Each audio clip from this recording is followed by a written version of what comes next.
চর্চায় স্বাগত। পয়লা বৈশাখ আসলেই আমরা বেশ কিছু জিনিস এই শহরে যে পয়লা বৈশাখের উদযাপন, সেখানে বেশ কিছু জিনিস নিয়ে আমাদের বা কিছু অনুষঙ্গ নিয়ে আমরা বেশ চর্চা করি। যেমন কিছু খাবার, পান্তা ভাত, তার সঙ্গে যুক্ত হয়েছে বেশ গত কয়েক দশক বা 2-3 দশক ধরে, বা হয়তো তার একটু বেশি হতে পারে, ইলিশ মাছের ব্যবহার, নানান রকমের ভর্তা, ভাজি ইত্যাদি ইত্যাদি অনেক কিছু। এবং আমরা আরও একটা জিনিস বেশ উদযাপন করি, সেটা হচ্ছে গান। কী ধরনের গান? সহজ কথায় বললে পল্লীগীতি, বাউল গান, একটু মেঠো সুরের গান। পয়লা বৈশাখ আসলে এগুলো আমাদের মনের মধ্যে এক ধরনের দোলা দেয়। আমরা একদিন একটু বাঙালি হতে চাই, বাঙালি আনার কিছু অনুষঙ্গ নিয়ে আমরা চর্চা করতে থাকি। পয়লা বৈশাখের এই যে আয়োজন, মানে আমি বলছি শহরকেন্দ্রিক যে আয়োজন, সেই আয়োজনে কিন্তু এই জিনিসগুলো আমরা নিজেরাও চর্চা করি। এর নানান ধরনের উদযাপন আমরা দেখি।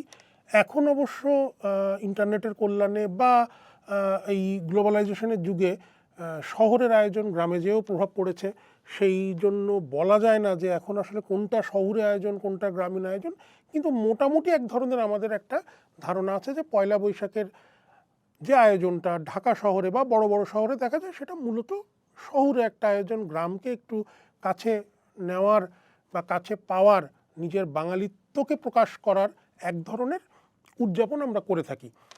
গানের কথা তো বললামই, কিন্তু আজকে যে বিষয়টা নিয়ে আমরা কথা বলবো, গানেরই একটি বিষয়।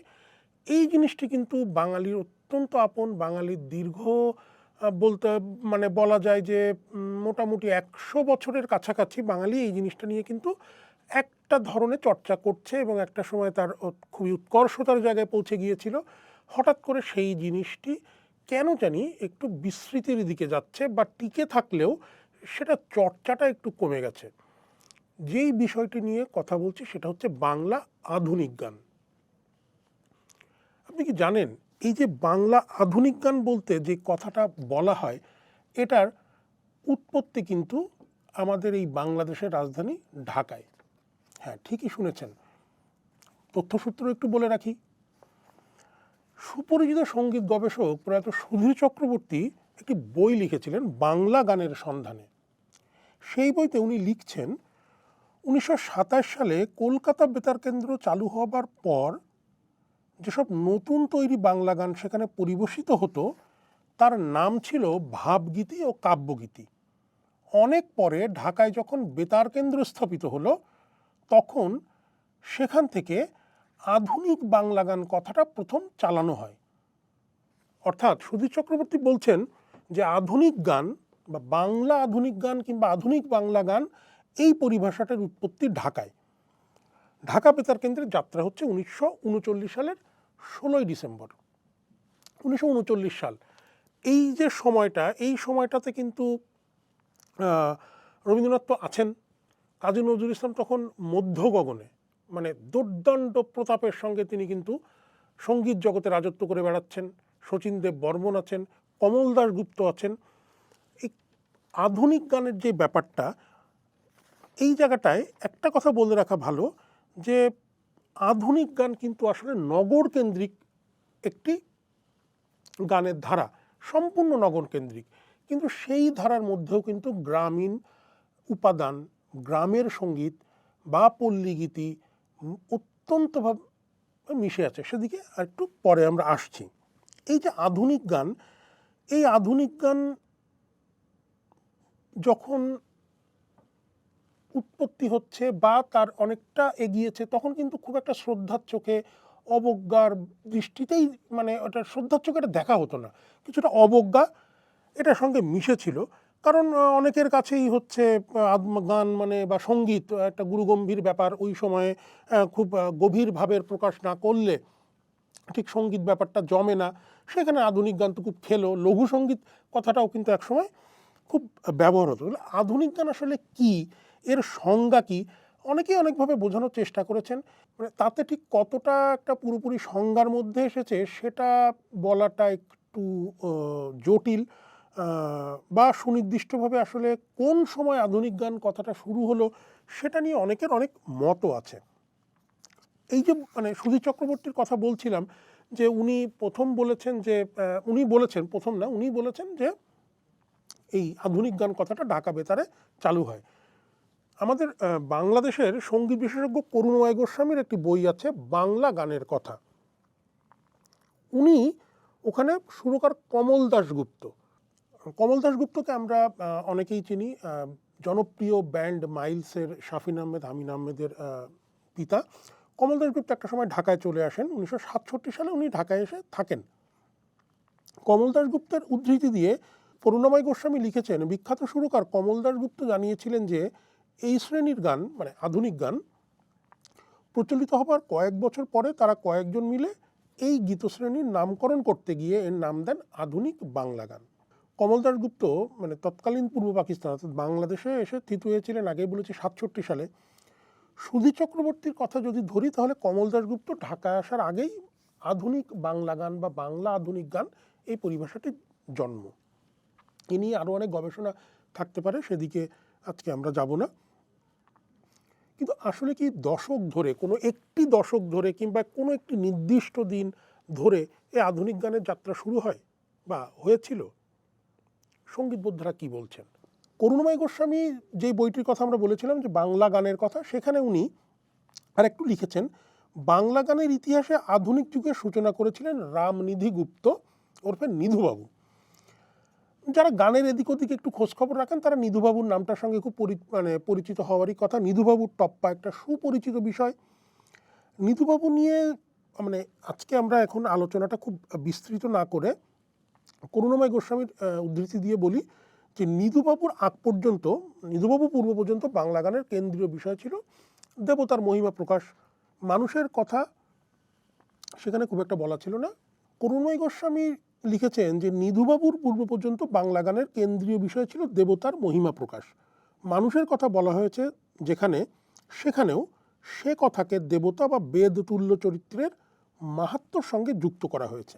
এই যে বৈশিষ্ট্য, এই বৈশিষ্ট্যটাকে অনেকেই বাংলা আধুনিক গানের মূল বৈশিষ্ট্য মনে করে থাকেন। আমরা যদি ইউরোপীয় রেনেসার দিকে একটু নজর দিই, যে যখন ইউরোপীয় রেনেসাতে আধুনিকতার জন্ম, মডার্নিটির জন্মটা কিভাবে হচ্ছে, যে এই যে ঐশী যেই ব্যাপার, চার্চের যেই মাহাত্ম্য, সেখান থেকে সরে এসে মানুষের কথা বলা, মানুষের ভাবের কথা বলা, ব্যক্তি মানুষের উন্মেষের যেই যুগ, তখন থেকে কিন্তু মডার্নিটির জন্ম হয়েছে বলে ধরা হয়। এবং কালচারাল যে রেনেসা সেটাও কিন্তু ওভাবেই শুরু হয়, যে মানুষ প্রধান, যে সবার উপরে মানুষত্ব তাহার উপরে নেই।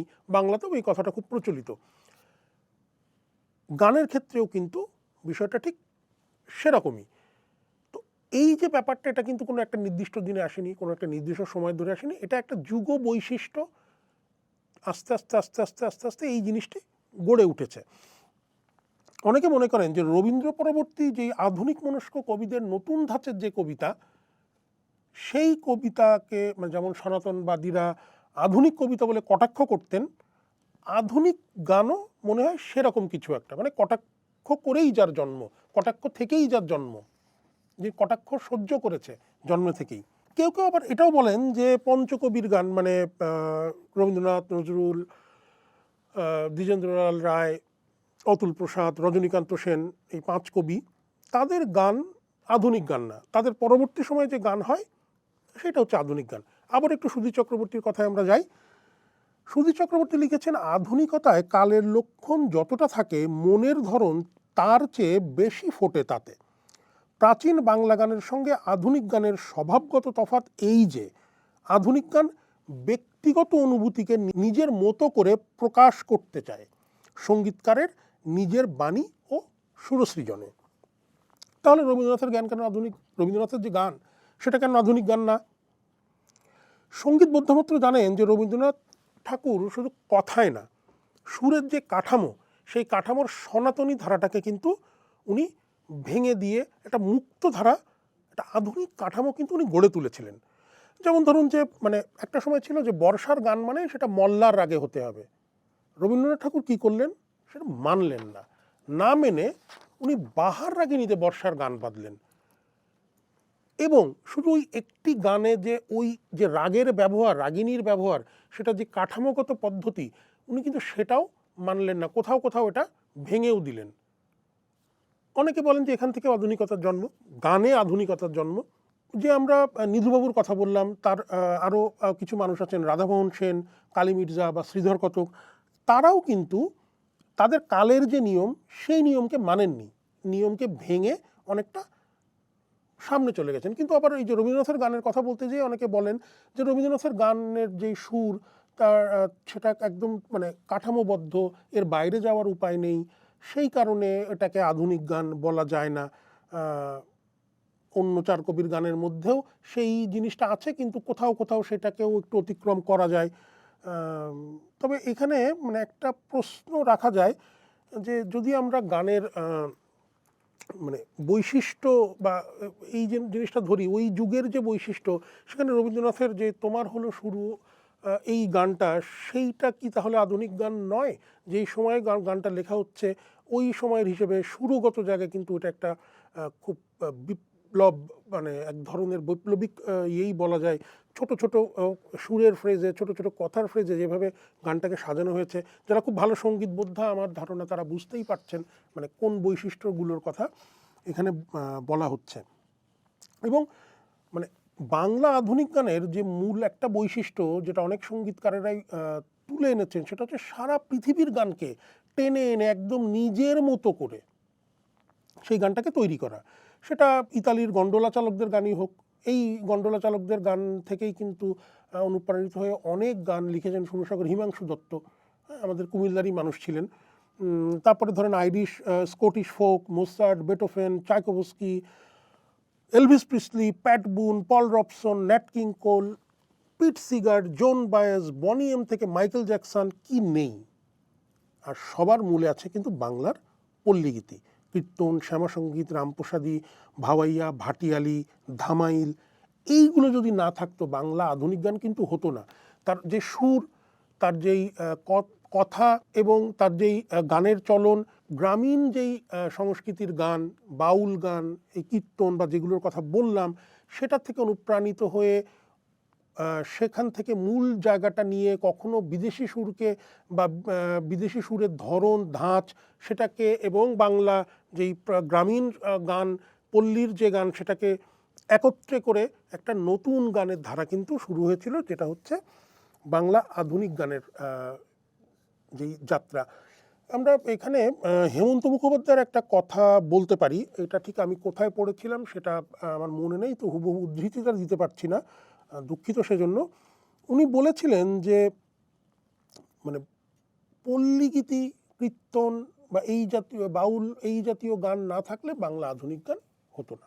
আমাদের খুব অত্যন্ত পরিচিত সঙ্গীতকার কবির সুমন একবার একটি অনুষ্ঠানে, এই ঢাকাতেই একটি টেলিভিশন অনুষ্ঠানে, তিনি কিন্তু তার সেই বিখ্যাত গান, যেটাকে বাঁক বদলকারী গান বলা হয় বাংলা গানের, তোমাকে চাইতে, উনি গেয়ে গেয়ে দেখিয়েছিলেন কিভাবে তার গানে নগর সংকীর্তন ঢুকেছে, কীর্তনের সুরের কাঠামো, সুর থেকে সুরের ছোঁয়া লেগেছে। সেটা ইউটিউবে এই অনুষ্ঠানটা প্রচুর আছে, আপনারা চাইলে দেখেও নিতে পারেন। এবং এই যে বৈশিষ্ট্যটি, এই বৈশিষ্ট্যর যে কথা কিন্তু বা এই বৈশিষ্ট্যের জন্য কিন্তু আমাদের যে ব্যান্ড সঙ্গীত অত্যন্ত জনপ্রিয় বাংলাদেশে, যার একটি খুবই উৎকর্ষ সাধন হয়েছিল, হচ্ছে, এখনও সেই গানগুলো আমরা শুনি, অনেকেই গাওয়ার চেষ্টা করেন, তাদেরকেও কিন্তু কটাক্ষ শুনতে হয়েছিল যে কি বিদেশি সুরে কি করে, এগুলো কি লম্পঝম্প করছে, হ্যাঁ, সুরগুলো কেমন, কথাগুলো কেমন। সেই জায়গাটায় একটা খুব চমৎকার কথা দিলীপ কুমার রায়কে বলেছিলেন রবীন্দ্রনাথ ঠাকুর। এটা তার যে সঙ্গীত চিন্তা নামে যে একটি সংকলন আছে, ওখানে আপনারা পাবেন। রবীন্দ্রনাথ ঠাকুর বলছেন যে দুর্গম গিরিশিখরের উৎস থেকে যে আদি নির্ঝরটি ক্ষীরধারায় বইছে, তাকেই বিশুদ্ধ গঙ্গা বলে মানব। আর যে ভাগীরথী উদার ধারায় সমুদ্রে এসে মিলেছে, তার সঙ্গে বহু উপনদীর মিশ্রণ ঘটেছে বলে তাকেই অশুদ্ধ ও অপবিত্র বলবো, এমন কথা নিশ্চয়ই অশ্রদ্ধেয়। এরপরে খুব ইম্পর্টেন্ট কথাটি উনি বলছেন, প্রাণের একটি শক্তি হচ্ছে গ্রহণ করার শক্তি, আরেকটি শক্তি হচ্ছে দান করার শক্তি। যেমন গ্রহণ করতে জানে না, সে ফসল ফলাতেও জানে না, সে তো মরুভূমি। বাঙালির বিরুদ্ধে কেউ যদি এ অভিযোগ আনে যে তার মনের উপর ইউরোপীয় সভ্যতা সব আগে প্রভাব বিস্তার করেছে, তাহলে আমি তো অন্তত তাতে বিন্দুমাত্র লজ্জা পাই না, বরং গৌরব বোধ করি, কারণ এই জীবনের লক্ষ্য। দিলীপ কুমার রায়কে তিনি আরও বলছেন, আর দেখো ইউরোপীয় সভ্যতা আমাদের দুয়ারে এসেছে ও আমাদের পাশে শতবর্ষ বিরাজ করছে। আমি বলি, আমরা কি পাথর না বর্বর যে তার উপহারের ডালি প্রত্যাখ্যান করে চলে যাওয়াই আমাদের ধর্ম হয়ে উঠবে? যদি একান্তই অবিমিশ্রতাকেই গৌরবের বিষয় বলে গণ্য করা হয়, তাহলে বন মানুষের গৌরব মানুষের গৌরবের চেয়ে বড় হয়ে দাঁড়ায়। কেননা মানুষের মধ্যে মিশেল চলছে, বন মানুষের মধ্যে মিশেল নেই। যা বোঝার আপনারা বুঝে নেবেন। যেখান থেকে কথা হচ্ছিল সেখানেও একটু ফেরা দরকার, যে এই সারা পৃথিবীর গানের যেই সঙ্গীত, সারা পৃথিবীর গানের যেই সুর, তার যে মূল নির্যাস, সেখান থেকে নিয়ে বাংলা আধুনিক গান, সে বাংলা আধুনিক গানের মধ্যে কিন্তু মানে মধ্যপ্রাচ্যের সুর এসেছে। নজরুল সঙ্গীত শুনলে আমরা বুঝতে পারি সেখানে গসপেল থেকে এসেছে, গির্জার প্রার্থনা সঙ্গীত থেকে এসেছে, নগর সংকীর্তন থেকে এসেছে। এবং এই জায়গাটাকে ধরেই কিন্তু সেই দিলীপ কুমার রায়কে রবীন্দ্রনাথ ঠাকুর এক জায়গায় বলছেন যে বাংলা সঙ্গীতের বিশেষত্বটি যে কি তার দৃষ্টান্ত আমাদের কীর্তনে পাওয়া যায়। কীর্তনে আমরা যে আনন্দ পাই সে তো অবিমিশ্র সঙ্গীতের আনন্দ নয়, তার সঙ্গে কাব্যরসের আনন্দ একাত্ম হয়ে মিলিত। বিটিভির একটি খুব জনপ্রিয় অনুষ্ঠান নিয়ে প্রায় নানান সময় এই অনুষ্ঠানটা সামনে আসে, যেখানে দেখানো হয়েছিল যে পুরনো মানে একটু বয়োজ্যেষ্ঠরা নতুন গান গাইছে, বা আরেকটা ছিল যে ব্যান্ডের গান এবং ওই সময়কার গানের একটা তর্ক। সেখানেও কিন্তু ওই ব্যান্ডের গানের যে কথাটা বলছিলাম, এক ধরনের কটাক্ষ শুনতে হয়েছে। আমরা যদি রবীন্দ্রনাথের এই জিনিসগুলোর কথা ভাবি, সেখানে একটু নতুন করে হয়তো মানে আমাদের ভাবনার জায়গাটা তৈরি হতে পারে। যেখানে আসছিলাম যে বাংলা আধুনিক গান বাঙালি ওইভাবে আর উদযাপন করে না, কিন্তু এটা বাঙালির একান্ত নিজের জিনিস। এই যে পয়লা বৈশাখ আসছে, আমরা নানান ধরনের গান শুনি, আমরা গ্রামীণ যেই গান সেখানে শুনি। এবং আমি যে কথাটা বলছিলাম যে আধুনিক গান যে কিভাবে এসছে, মানে কেন অনেকে বলতে পারেন যে আমরা তো গ্রামেই ফিরে যাব, গ্রামের গান করব, কেন নগর সভ্যতার কথা বলবো? কিন্তু এই যে আমাদের যে নগর, সেই নগরেও তো একটা লোকস্তর আছে, নগরেরও একটা এমন একটি স্তর আছে যেখানে নাগরিক মনের নানান কিছুর মিশেল চলতে থাকে, তার নানান ভাবের আদান প্রদান হতে থাকে। বাঙালি নাগরিক হিসেবে মানে নগরের বাসিন্দা হিসেবে তারও তো একটি মানসিকতা গড়ে উঠেছে। সে একরকম করে ভাবে, যেই ভাবনা তার আদি যেই মানে যে তার যে শেকড় গ্রাম, সেই গ্রামের মানুষের ভাবনা থেকে সে আলাদা হয়েছে। তাহলে আধুনিক গান এটাও তো বাঙালির একান্ত জিনিস। কবি সুমনের কথা বলছিলাম, 1990 সালে মানব মিত্র ছদ্মনামে কবি সুমন একটা কথা বলেছিলেন যে আধুনিক নগর জীবন জন্ম দিয়েছে অন্য ধারার সঙ্গীতের, আধুনিক নাগরিক জীবন বানিয়েছে আধুনিক গান, আধুনিক সঙ্গীত। আর একটু মানে একটা জিনিস বললে হয়তো একটু সুবিধা হবে, যে এই যে শহর মানে এই যে পল্লী যে সমাজ, যেখান থেকে পল্লী গানের জন্ম, যে সামন্ততান্ত্রিক সমাজ জন্ম দিয়েছে হচ্ছে ধ্রুপদী সঙ্গীত বা দরবারি সঙ্গীতের, তাহলে ব্যক্তিচিন্তার যেই উন্মেষ ঘটেছিল নগরকেন্দ্রিক কথার মাধ্যমে, সেখানে আধুনিক গানের জন্ম হবে, এটা তো মানে একটা স্বাভাবিক কথা। রবীন্দ্রসঙ্গীতের আধুনিকতা বা এটা নিয়ে আখতারুজ্জামান ইলিয়াসও একবার একটা কথা তার রবীন্দ্রসঙ্গীতের শক্তি প্রবন্ধে বলেছিলেন, যে রবীন্দ্রনাথ একটি একটা শক্ত ব্যক্তিকে গড়ে তুলতে চেয়েছিলেন। ব্যক্তির যে উন্মেষের কথা, আধুনিক সমাজের মূল কথা, সেটাও রবীন্দ্রনাথের একটা লক্ষ্য। ইলিয়াসের এই কথাতেও, আখতারুজ্জামান ইলিয়াসের কথাতেও কিন্তু এই জিনিসটা প্রমাণ দেয়। আধুনিক গান নিয়ে আসলে অনেক কথা বললাম, মূল যে কথাটা বলার সেটা হচ্ছে যে বাঙালি এই নাগরিক জীবনে তার যে পয়লা বৈশাখের উদযাপন, সেখানে আধুনিক গানকে সে কেন উদযাপন করে না, কেন আমরা মানে শুধুমাত্র রবীন্দ্রনাথের এই যে এসো হে বৈশাখ এসো বা কিছু পল্লী সঙ্গীত নিয়ে পড়ে থাকবো, আমরা কেন সাবিনা ইয়াসমিন, রুনা লায়লা, আব্দুল হাদী, বশির আহমেদকে শুনবো না, কেন আমরা সুরকার আলাউদ্দিন আলী, আলম খান, সত্য সাহাকে উদযাপন করব না? প্রায় 100 বছর ধরে এই আধুনিক গান তো আমাদের বাঙালি নগর যেই জীবন, নাগরিক যে মন তার সঙ্গেই যুক্ত হয়ে আছে, তারই অংশ। এবং এই ঢাকাতেই পয়লা বৈশাখের যে উদযাপন, সেই উদযাপন বিশ্ব স্বীকৃত হয়েছে। ঢাকার এই উদযাপন দেখে পৃথিবীর নানা প্রান্তের মানুষ, বাঙালি অবাঙালি, তারা পয়লা বৈশাখের এই উদযাপন করেন। সেখানে ঢাকায় জন্ম যে আধুনিক গান, সেই আধুনিক গান দিয়ে কেন আমরা পয়লা বৈশাখ, আমাদের বছরের একটি বিশেষ দিন, সেটাকে আমরা উদযাপন করব না? দর্শক, এই প্রশ্নটি রেখে গেলাম। আপনাদের মতামত চর্চার ইউটিউব চ্যানেল এবং ফেসবুক পেজে রাখতে পারেন। চর্চার সঙ্গে থাকুন। নতুন বছর আপনাদের অনেক ভালো কাটুক। ভালো থাকবেন।